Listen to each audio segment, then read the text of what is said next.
आज के दिन ये अति आवश्यक है कि जब हम विकसित भारत की बात करते हैं उसका मतलब हमारी अर्थव्यवस्था कौन से नंबर पर है इससे नहीं है। विकसित भारत को परिभाषित करने के लिए, जमीनी हकीकत देने के लिए हर व्यक्ति की आय में 8 गुना बढ़ोतरी जरूरी है।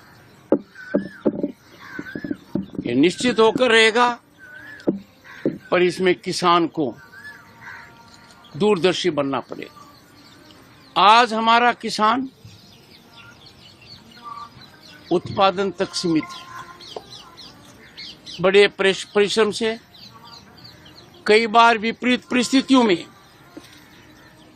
चुनौतियों को झेलता हुआ, चुनौतियों की कसौटी पर खरा उतरता हुआ कृषि उत्पाद को, उसके बाद उसकी भूमिका नगण्य है। मेरा किसान भाइयों से आग्रह रहेगा, अब समय आ गया है कि देश के सबसे बड़े व्यापार में जो कृषि उत्पाद से जुड़ा हुआ है, जो पशुधन से जुड़ा हुआ है, उसमें किसान अपनी भागीदारी बढ़ाए, किसान उसमें सम्मिलित हो। कृषि उत्पाद पर अनेक उद्योग आधारित हैं,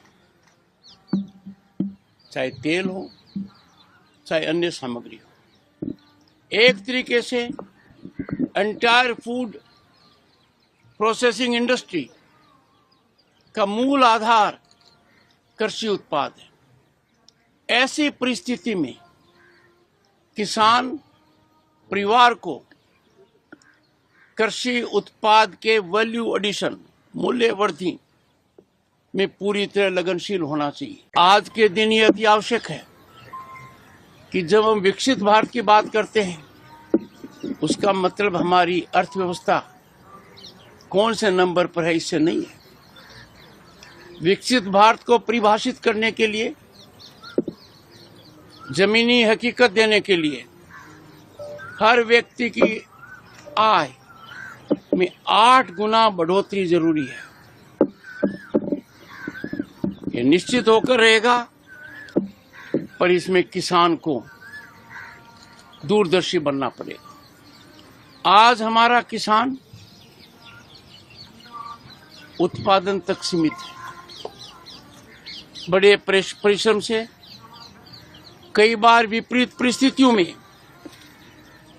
चुनौतियों को झेलता हुआ, चुनौतियों की कसौटी पर खरा उतरता हुआ कृषि उत्पाद को, उसके बाद उसकी भूमिका नगण्य है। मेरा किसान भाइयों से आग्रह रहेगा, अब समय आ गया है कि देश के सबसे बड़े व्यापार में जो कृषि उत्पाद से जुड़ा हुआ है, जो पशुधन से जुड़ा हुआ है, उसमें किसान अपनी भागीदारी बढ़ाए, किसान उसमें सम्मिलित हो। कृषि उत्पाद पर अनेक उद्योग आधारित हैं, चाहे तेल हो, चाहे अन्य सामग्री हो। एक तरीके से एंटायर फूड प्रोसेसिंग इंडस्ट्री का मूल आधार कृषि उत्पाद है। ऐसी परिस्थिति में किसान परिवार को कृषि उत्पाद के वैल्यू एडिशन, मूल्य वृद्धि में पूरी तरह लगनशील होना चाहिए।